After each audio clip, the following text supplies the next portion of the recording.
And we're live! Yay! So it's so nice and warm finally outside. So that's super exciting. And from here, Yep. I'm going to give it to you to share the Thank topic for you. today. Thank you. So the only reason we're doing today is because I'm on course Thursday and Friday the whole day. So we do Wednesday.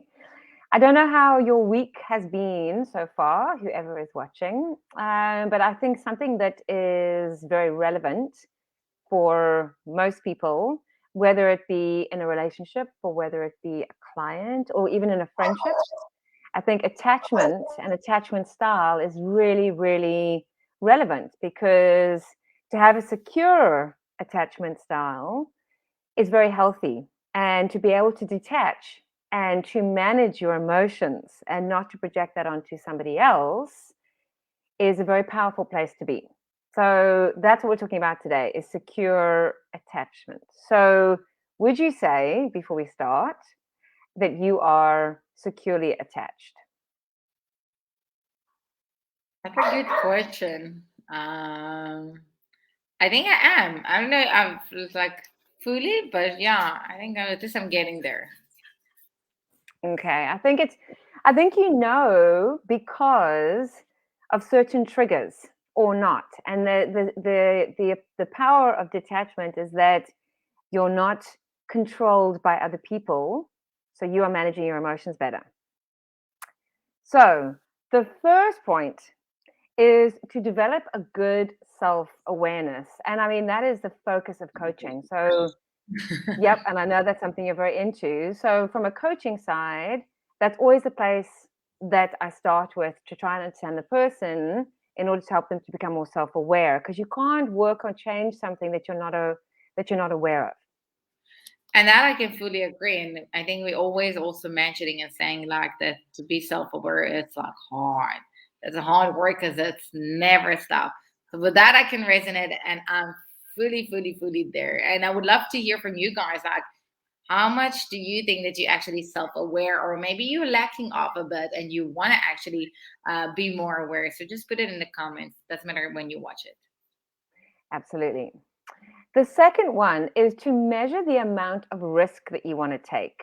So, what that means is there's certain things that are very risky that you're taking yourself like 80% out of your comfort zone. And this is for you to decide. I mean, I wouldn't be able to tell you, this is for you to decide. And then there's others where you want to take 20% out of your comfort zone. So, you want to measure what is that risk, because I think if you're not taking any risk, then You it can can be a bit grow. stagnant. You're not growing. Exactly. So I think taking that, and I know that's important to you because you often talk about getting out of your comfort zone, and that's something that you are, I think, doing daily. And I don't know, but I think it's something that you're doing in all areas of your life, you know? But you know, I think like for me, I had a wake up call. Well, I was actually always taking some risks because like Hmm. the fact that I decided to, to come to a different country Hmm. by myself. Um, I just went along with this. Like, the moment I got the proposal, I was like, yes, I wasn't even thinking twice. And then after I've said yes, like a lot of people were coming to me and said like, oh wow, you've got balls. And I'm Mm. like, why? And then they got me to think like maybe I'm actually, making a wrong move. But I do believe that you need to take some risk and to push yourself. Because if you're not pushing yourself, you will stay in the same place. You will be walking in Yep. your place in the spot. And I always say, like I had a chat the other day with some friends about like all everything around fairies and kids. And I would say like, as a kid, when you try as a baby, you want to learn how to walk, right? So you get up and you fall and you get up, but you don't give up until you succeed. But if Mm. you would have needed to do it as an adult, most people would never learn how to walk because they would give up. And I think that's part of taking a risk. So what if you fall? That's how you Yeah. learn. Eventually you will succeed. And especially if you are self-aware, you're taking, you're self-aware to the risk you are taking. So it's not just being Yeah. frivolous, it's having a, yeah. The next one is being physically strong. So my belief is, and it's not just because my background is in health and fitness, but my belief is that the body and the mind are so intertwined that if you don't have a physical practice, whether it is yoga, whether it's running, whether it's walking, whether it's soccer, whether it's I don't know, whatever it is for you, but that physical strength is so important for the mental strength. And I know you resonate with that because yoga is a huge part of your life. And Yeah. super. And you know what? That's why, for example, like I always say, like you can feel it. If like when I do the yoga, even if I'm getting too lazy, because my yoga is in the afternoon. And then Mm, we all have the moment that I sit, I'm like, mm, oh, I'm tired. All I want to be is like to be a couch potato and do nothing. But I know that yoga will make me feel amazing. And then I'm joining to the class, and then I'm up again. I'm like ready to work. Like yeah. I'm doing like my day has just started. And that's why I've actually decided today. Well, I've said that a few days ago, and today I actually implemented it.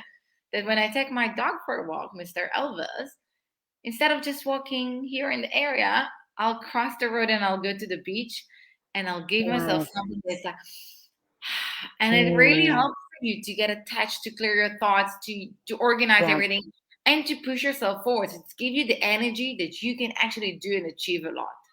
So find what works for you. Yeah. And that's, yeah, I was going to say that's the key part is find something that actually works for you.